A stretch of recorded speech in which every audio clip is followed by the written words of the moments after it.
Guys, I am going to be posting some stuff today about the planets today. So I don't know if I'm going to go through the houses with some of these, like Venus and Aquarius. I'm kind of not, because I already went through them on the monthly horoscope, so you can check it out on my monthly horoscopes. So yeah, I think I'm going to save those for the monthly horoscopes. So be sure to favorite it or put it on your playlist or save it for a later time, so you can always come back and view the monthly horoscopes and stuff like that. And I'm trying to raise my numbers at this time. So if you guys can, your viewership is very important to me. Yes, to me. So make sure to like, subscribe, and share and help me get on those algorithms. And I really appreciate your love and support. So Venus and Aquarius, I call it Beauty and the Beast, because these people with Venus and Aquarius qualities tend to make friends with, well, tend to have unique relationships. Think of Bunny and Jelly Roll with this energy, because Bunny has Venus and Aquarius. Okay, it's not a bad thing. It's just that, you know, she loves with her heart, you know, and she loves differently. That means that she sees people's soul, you know, like she keeps getting picked on for making friends with everybody that's obese and stuff like that. And it's not because, you know, of their obesity. It's just that she is non-judgmental, which is Venus and Aquarius, and she's a good example of Venus and Aquarius Bunny. Okay, so that's a good example of that, you know, is people that are like very open-minded and non-judgmental. And basically it's like, for them, it's the connections that they make with other people. It's on a soul level, it's on a spiritual level, and it's on an emotional level. So they're very open to accepting other people, and it doesn't matter their age or what they look like and stuff like that. They look beyond that and they see the person. Okay. Another thing, I made notes. Another thing, they're very open-minded. These are the people that like to try new things. Now it gets complicated, because then the astrology comes in, right? So we can't just focus on that one sign or that one house or that one planet that's going to be the end all be all of that, because a lot of you do have Venus in Aquarius, okay? And they're supposed to be open-minded people. But here's the thing. Now, if you have a stellium, my 90s babies are not as open-minded with this energy. Why? Because a lot of you have stelliums in Capricorn, okay? And then also my 1970s babies are not very open-minded, because why? They got stelliums in Libra. So you see, it all depends what's going on in your personal natal chart. That's going to dictate the influence of that Venus energy, okay? So they're supposed to be open-minded. They may be open-minded to an extent, okay, but they may be cautious coming through. Now, it just depends what's going on with the natal chart, all right? I feel they want to stand out and be seen as different. So we could see a lot of like Taurus rising people tend to want to stand out and be different with this energy. Scorpio risings tend to want to stand out and be different or act differently with this energy here. So they want to be seen as avant-garde. They want to be seen as rebellious. So a lot of Taurus rising people tend to do that. They tend to be they're provocateurs with this energy here as well. They do, again, have unusual relationships that work for them, okay? So don't try to understand their relationships, even though it looks weird to you. It's what works for them, alrighty? Also, they're rule breakers as well, trendsetters. They have many acquaintances and then maybe a small, tiny circle of friends, alrighty? So they love everybody, very social people, want to make everybody feel included, alrighty? I feel that they're also an aloof, meaning indifferent when it comes to hate and restriction. They don't see that, okay? So, and they don't like it either, and they tend to ignore the haters, and they tend to ignore restrictions. They don't like to feel oppressed in relationships.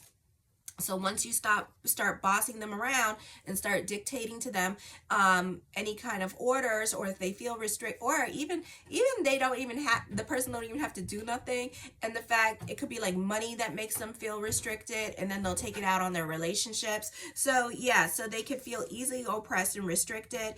They don't they hide their emotions, so you never know how they're feeling and stuff. But a lot of signs hide their emotions. Pisces is one that hides their emotions, especially Pisces male, and you don't know if you're damn coming or going. Scorpios hide their emotions. Taurus hides their emotion. Virgo. So Venus in Aquarius hides their emotions as well. Okay, they are loyal, just like all Aquarius. I know there's a big debate about that, but Aquarius are loyal. Okay, they don't like clingy or high maintenance relationships. Alrighty, so when you start acting needy, they're gonna check out the door, because then that makes them feel oppressed, and it makes them feel locked in the relationship. And it's not like, oh my god, I'm like commitment phobe or anything like that. It's more like a caged animal, you know. So you need to give them their space. You need to give them their need for freedom, whatever that means. Sometimes it's just silence, and they need that silence, and they need that space to grow. And when I say space, like they need you out of their room, and they're going to stay in one room, and you know, they may not talk to you for a few days, so you need to write them a note and let them know, hey, can you give me some attention? Okay. Also with this energy, they don't judge, and they don't want to be judged. So once you start judging them, my Capricorns, they gonna be right out the damn door, because they don't want to be judged, and they just want acceptance, and they'll accept you. They won't judge you, and they expect you to accept them and not judge them. The moment you go judging them and trying to put them in a box, they don't want to be nothing with you. They don't want to be friends with you. They don't want to know you from Jack and Jill went up the hill. Get the hell out of my life. Okay. They are members of many groups and organizations, and I know a few people that do have Venus and Aquarius are like that too. Okay.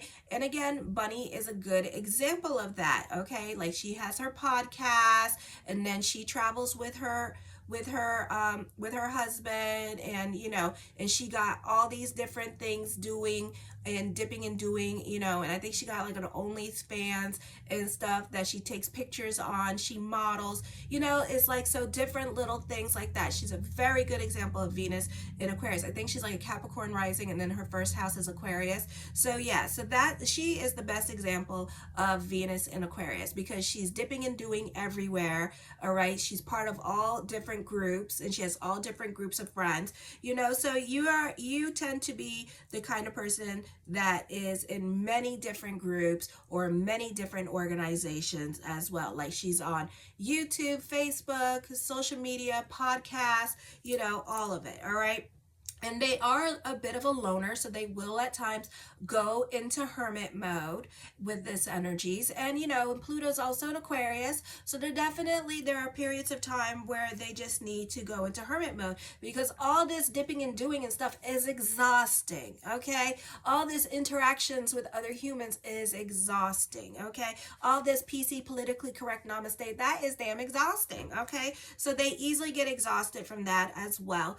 I feel also that they are a soothing influence over others, meaning that you can sit there and have a conversation with them, and like you're okay. A lot of times people tend to not want to leave their houses, okay, because of Venus and Aquarius. So they can find that what turned into, oh, I'm just going to spend the night, turns into a whole freaking week or 3 months, all right, because your energy, the Venus and Aquarius energy, is very soothing, okay? And also they can have conversations that really soothe other people at this time, or just in general just soothes them. All right, so they have a soothing influence over others when they speak, and reassurance over others. So that is my take on Venus and Aquarius.